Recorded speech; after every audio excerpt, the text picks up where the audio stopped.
Today's Ask Me Anything goes out to Twin Mama, and the question is, what's your view on muzzles for nail trims only?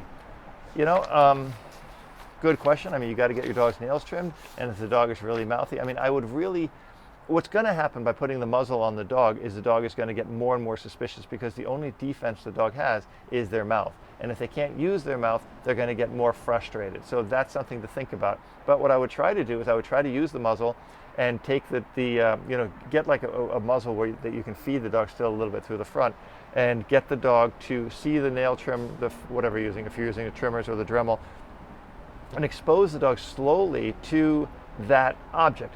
If it's a Dremel, show it to them without it being on, turn it on, off, treats. Go slow and try to expose them. I mean, if you got to trim the dog's nails right away, if the dog's nails are really long, that's very unhealthy for the dog, and you may have to use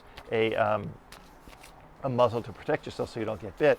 But try to get the dog exposed to it. If it's I don't know how old your dog is, but try to get them exposed to it so you don't always have to do that. It's not fair to the dog. Sometimes it stresses the dog out more. Sometimes when you take the muzzle off, boom, the dog will just nail you afterwards. So that's something to think about. Maybe spend some time really conditioning your dog to the fact that the nail file or the Dremel or the clipper or whatever you're using is not the worst thing in the world. There's a free video on my YouTube channel that shows how to do that.